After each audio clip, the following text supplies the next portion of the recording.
అందరికీ నమస్కారం. ఈరోజు కథ 'ప్రేమ ఎంత మధురం' పార్ట్ 38 తనువులు తాకిన వేళ.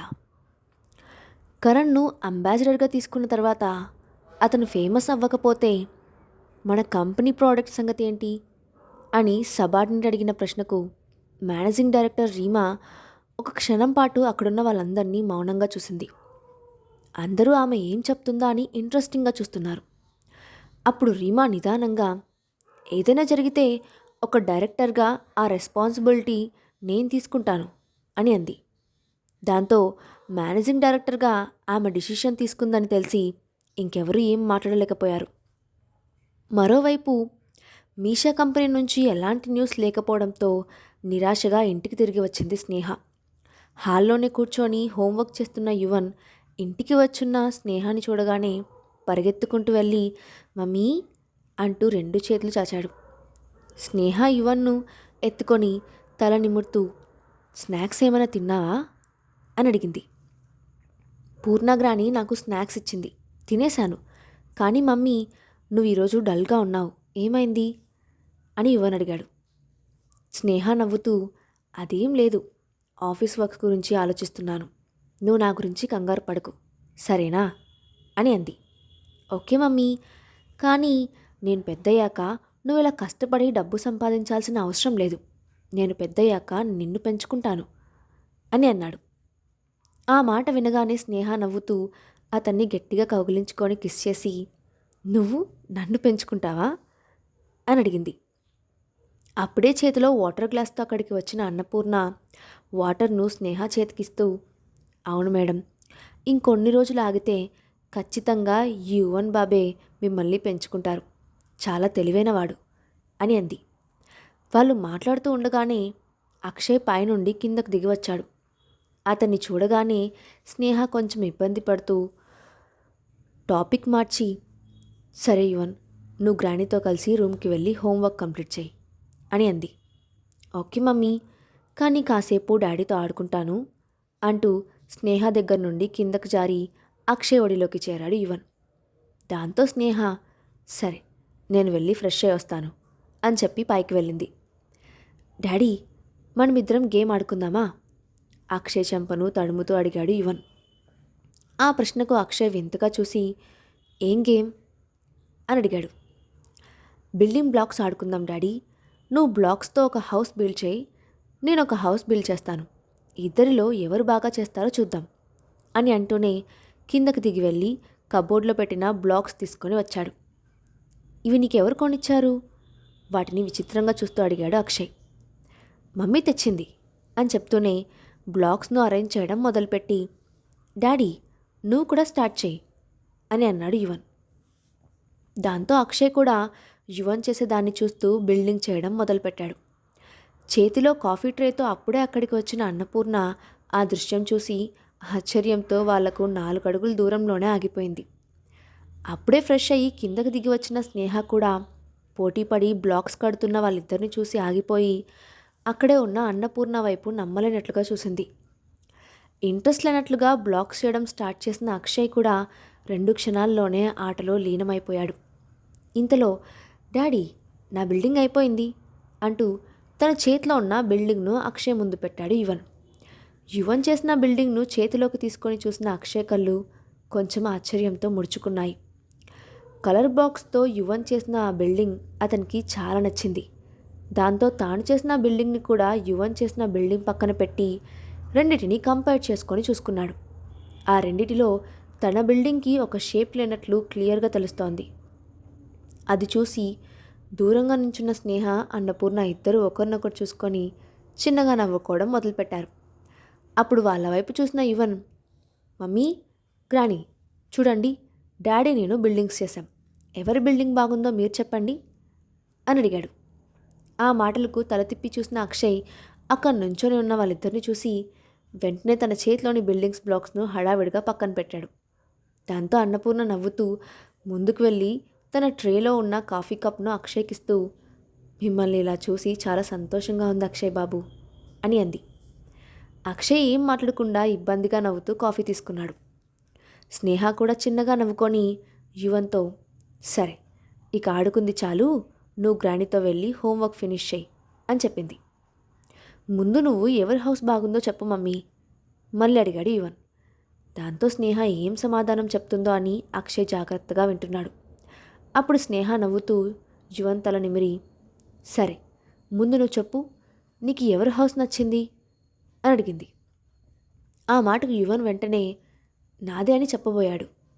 కానీ అంతలోనే హఠాత్తుగా ఆగిపోయి అక్షయ్ వైపు చూసి నాకు డాడీ హౌస్ నచ్చింది అని చెప్పాడు. ఆ మాట వినగానే షాక్ అయ్యాడు అక్షయ్. నిజానికి అతను బిల్డ్ చేసిన హౌస్ ఇన్కంప్లీట్గా ఉంది. అయినా యువన్ డాడీదే బాగుందని చెప్పడంతో అదంతా చిన్నపిల్లాడికి తనపై ఉన్న ప్రేమ అని అర్థమైంది.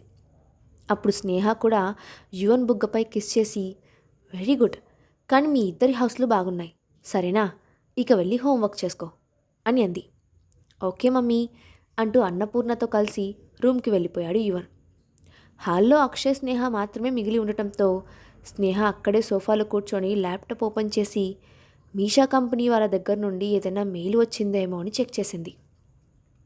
అది చూసిన అక్షయ్ తన చేతిలోని ఖాళీ కప్ను టేబుల్పై పెడుతూ, ఇప్పటిదాకా ఆఫీస్లోనే ఉన్నావు కదా, మళ్ళీ ఏం చేస్తున్నావు అని మామూలుగా అడిగాడు.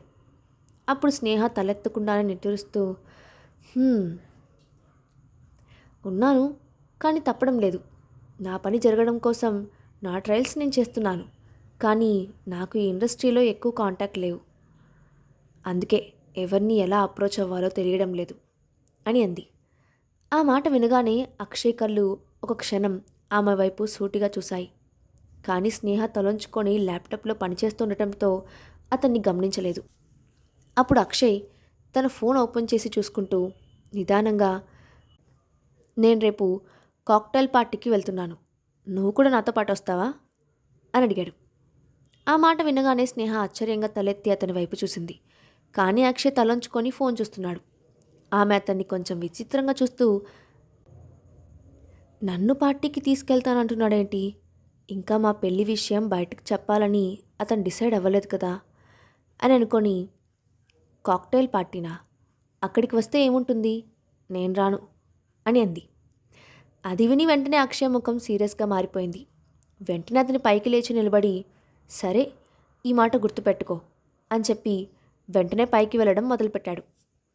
ఆ మాట వినగానే స్నేహ తలెత్తి అర్థం కానట్లు చూసి, ఇంత బెదిరించి వెళ్తున్నాడేంటి, అంటే ఖచ్చితంగా ఇందులో ఏదో ఉంది అనుకుంటూ వెనుక నుండే, ఈ పార్టీలో ఎవరెవరుంటారు అని పెద్దగా అడిగింది. ఎవరుంటే నీకెందుకు, నువ్వు రానన్నావు కదా అంటూనే మెట్లపైకి నడిచాడు అక్షయ్. దాంతో స్నేహ వెంటనే తన చేతిలో ఉన్న ల్యాప్టాప్ను సోఫాలో పెట్టి పరిగెత్తుకుంటూ వెళ్ళి అక్షయ్కి అడ్డంగా నుంచొని, ఈ పార్టీకి ఎవరెవరు వస్తున్నారు, నీ దగ్గర లిస్ట్ ఉందా, ఒకసారి నాకు చూపిస్తావా అని అడిగింది. అక్షయ్ ఆమె వైపు సూటిగా చూసి, ఎవరొస్తే నీకెందుకు, నువ్వు రానని చెప్పావు కదా, వదిలే అని ముందుకు నడిచాడు. అప్పుడు స్నేహ హఠాత్తుగా అతని చేతిని పట్టుకొని, లేదు లేదు, నేను ఊరికే జోక్ చేశాను, నువ్వు నా మాటను సీరియస్గా తీసుకోకు అని అంది. స్నేహ తన చేతిని పట్టుకోవడంతో అక్షయ్ మనసుకి సంతోషంగా అనిపించింది. కానీ స్నేహ తొందరలో ఆ విషయాన్ని పట్టించుకోలేదు. అప్పుడు అక్షయ్ ఇంకొంచెం బెట్టు చేస్తూ ఆమె రిక్వెస్ట్కి ఒప్పుకోకుండా, నువ్వు రాకపోతే నాతో పాటు రావడానికి చాలామంది రెడీగా ఉన్నారు, నీ అవసరం లేదు, ముందు నా దారికి అడ్డులే, నేను వెళ్ళి రెస్ట్ తీసుకోవాలి అని అన్నాడు. అయినా స్నేహ అతన్ని వదలకుండా, లేదు, నీతో రావడానికి నీకు లేడీ పార్ట్నర్స్ లేరని నాకు బాగా తెలుసు, నేను వస్తాను, నాకు ముందు ఆ లిస్టు ఒకసారి ఇవ్వు ప్లీజ్ ప్లీజ్ ప్లీజ్, ఒక్కసారి చూసిస్తాను అంటూ చిన్నపిల్లలా బ్రతిమలాడడం మొదలుపెట్టింది. నో అని గట్టిగా చెప్పాడు అక్షయ్. దాంతో స్నేహ ఈసారి అతని 2 చేతులు గట్టిగా పట్టుకొని అతనికి ఇంకొంచెం దగ్గరగా జరిగి, సరే నేను తప్పు చేశాను, సారీ, ఇప్పుడు నేను సారీ చెప్పాను కదా, నాకు లిస్ట్ ఇవ్వవా అని అడిగింది. అలా బ్రతిమాలుతున్న టైంలో ఆమె అతని శరీరానికి తగులుతుందన్న విషయాన్నే ఆమె మర్చిపోయింది. అక్షయ్కి మాత్రం ఆమె స్పర్శ తగులుతుండటంతో అనుకోకుండా అతని చూపు ఆమె మెడ మీద నుండి కిందకు దిగుతోంది. దాంతో అక్షయ్ ముఖంలో మార్పు రావడం మొదలైంది. అది గమనించిన స్నేహ అనుమానంగా తనను తాను చూసుకుంది. వెంటనే అతన్ని వదిలిపెట్టి కంగారుగా అక్కడి నుండి వెళ్ళబోయింది. అప్పుడు అక్షయ్ హఠాత్తుగా ఆమె చేతిని పట్టుకొని ఆపుతూ, ఎందుకు వెళ్ళిపోతున్నావు, లిస్ట్ అడిగావు కదా అని అడిగాడు. అప్పటికే స్నేహ ముఖం సిగ్గుతో ఎర్రబడింది.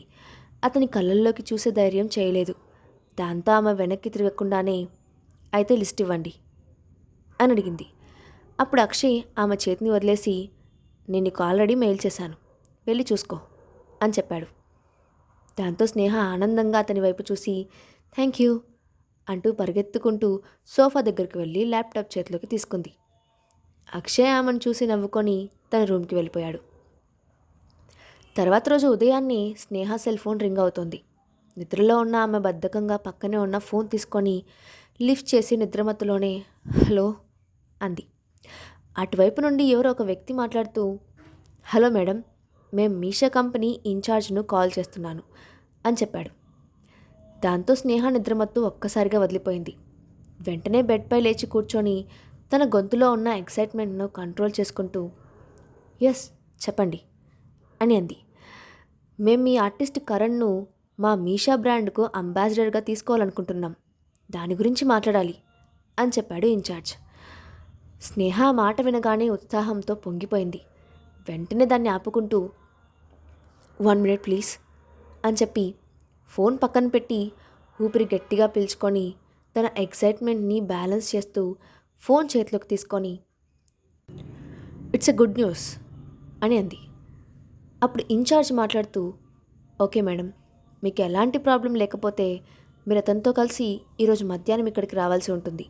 ఒక చిన్న ఇంటర్వ్యూ ఉంది. I hope we can have a good cooperation అని అన్నాడు. Okay sure, we will be there at right time అని చెప్పి ఫోన్ డిస్కనెక్ట్ చేసింది స్నేహ. సంతోషంతో బెడ్పై కూర్చొని అనుకున్న పని పూర్తయింది. ఉదయాన్నే గుడ్ న్యూస్ విన్నాను. అలాగే ఈరోజు నైట్ పార్టీకి కూడా వెళ్ళాలి. నా కాంటాక్ట్స్ పెంచుకోవాలి. తర్వాత మార్కెట్ పెంచుకోవడానికి అది నాకు చాలా ఉపయోగపడుతుంది అని అనుకుంది. ఆ తర్వాత లేచి హడావిడిగా రెడీ అయ్యి ఆఫీస్కి వెళ్ళిన స్నేహ మీషా కంపెనీకి సంబంధించిన విషయాన్ని హాస్నీకరణతో కూడా చెప్తే వాళ్ళు కూడా హ్యాపీగా ఫీల్ అవుతారని అనుకుంటూ ముందుగా ప్రాక్టీస్ రూమ్కి వెళ్ళింది. కానీ ఆమె అక్కడికి వెళ్ళేసరికి ప్రాక్టీస్ రూమ్లో నుంచి పెద్ద పెద్దగా అరుపులు వినిపించడం మొదలయ్యాయి. దాంతో ఆమె అనుమానంగా అటువైపు చూసింది. అక్కడ ఆర్టిస్టులు అందరూ గుమికూడి నుంచొని ఉన్నారు. దాంతో అక్కడేదో తప్పుగా జరుగుతుందని అనుకున్న స్నేహ హడావిడిగా అటువైపు వెళ్ళింది. ఆమె వెళ్ళేసరికి అక్కడ కరణ్తో గొడవ పడుతూ కనిపించాడు హరీష్. ఏ కరణ్, నువ్వు నాకు వచ్చే ఆఫర్స్ అన్నీ అడ్డదారిలో వెళ్ళి లాక్కోవడానికి ట్రై చేస్తున్నావు, నన్ను రెచ్చగొడుతున్నావు, ఈరోజు నీ అంతు చూస్తా అంటూ కరణ్ ముఖంపై గట్టిగా కొట్టబోయాడు. కానీ కరణ్ సరైన టైంలో పక్కకు తప్పుకోవడంతో ఆ పంచ్ తగలకుండా తనను తాను రక్షించుకున్నాడు. అప్పుడు స్నేహ హడావుడిగా వాళ్ళిద్దరి మధ్యలోకి వెళ్ళి హరీష్ వైపు చూసి, మిస్టర్ హరీష్, కరణ్ అడ్డదారిలో మీ ఆఫర్స్ లాక్కున్నాడని మీరెలా చెప్తారు? ఆ డిసిషన్ కంపెనీ తీసుకుంటుందని తెలియదా అని అంది. అప్పుడు హరీష్ కోపంగా, మీరు నిజాన్ని మార్చి చెప్పడానికి ట్రై చేయకండి. మీషా కంపెనీ అంబాసిడర్గా నేను సెలెక్ట్ అయినట్లే అని నా మేనేజర్ కమల్ చెప్పారు. కానీ అది ఈలోగా కరణ్కి ఎలా వెళ్తుంది? ఖచ్చితంగా ఈ కరణ్ గాడే ఏదో చేశాడు అని అన్నాడు. అతని నిందలు వింటున్న కరణ్ తన కోపాన్ని కంట్రోల్ చేసుకుంటున్నాడు. అతని కళ్ళు ఎర్రగా మారిపోయాయి. అది విని స్నేహ నవ్వి, ఒకవేళ అదే నిజమైతే నువ్వు గొడవ పడాల్సింది కరణ్తో కాదు, వెళ్ళి మీ మేనేజర్ని అడగండి. ఇలా ఒక రౌడీలా ప్రవర్తిస్తే సైలెంట్గా చూస్తూ ఊరుకుంటాననుకుంటున్నావా? ఒక కంపెనీ డిసిషన్ మార్చుకుందంటే అది వాళ్ళ ఇష్టం. ఇలా గొడవ పడడం వల్ల ఏం ఉపయోగం అని సూటిగా అడిగింది. ఆమె మాటలకు హరీష్ ఏం చెప్పలేక మౌనంగా ఉండిపోయాడు. అప్పుడే కమల్ కూడా అక్కడికి వచ్చాడు. వెంటనే స్నేహ అతన్ని చూసి, మిస్టర్ కమల్, మీరు మీ ఆర్టిస్ట్ని డిసిప్లైన్లో పెట్టుకుంటే మంచిది, లేదంటే పోలీసుల్ని పిలవాల్సి ఉంటుంది అని వార్నింగ్ ఇచ్చింది. పోలీసుల పేర్లు వినగానే కమల్ ఉలిక్కిపడ్డాడు. అయినా కోపంగా, స్నేహ, నువ్వేం తెలియనట్లు మాట్లాడకు. ఆ రోజు నా చేతిలో ఉన్న మీషా కంపెనీ ఇన్ఫర్మేషన్ను నువ్వు కూడా చూశావు. ఇప్పుడు దాన్ని కరణ్కి వచ్చేలా చేశావు. ఇదంతా నీ వల్ల జరిగింది అని అన్నాడు. ఆ మాటకు స్నేహ నవ్వి, ఇది జోక్గా అనిపించడం లేదా? ఈ ఎంటర్టైన్మెంట్ ఫీల్డ్ అనేది ఎప్పుడూ కాంపిటీషన్తో ముడిపడి ఉంటుంది. ఎవరి ట్రయల్స్ వాళ్ళు చేసుకోవచ్చు. ఇక్కడ ఎవరు ఛాన్స్ దక్కించుకుంటే వాళ్ళే గెలిచినట్లు. చేతనైతే ప్రతిదీ సాధించి చూపించాలి అని అంది. ఆ మాటకు కమల్ కోపంతో ఊగిపోతూ, స్నేహ, నువ్వు నీ లిమిట్స్ క్రాస్ చేయకు. ఏవో 2 ఆఫర్లు తెచ్చుకున్నావని ఎగిసిపడుతున్నావు. ఇలాగే చేస్తే నువ్వు పశ్చాత్తాపడేలా చేస్తాను అని బెదిరించాడు. కమల్ స్నేహాల మధ్య గొడవ ఎంత దూరం వెళ్ళబోతోంది? కాక్టైల్ పార్టీకి అక్షయ్తో కలిసి స్నేహ వెళ్తుందా? అక్కడ ఏం జరగబోతోంది?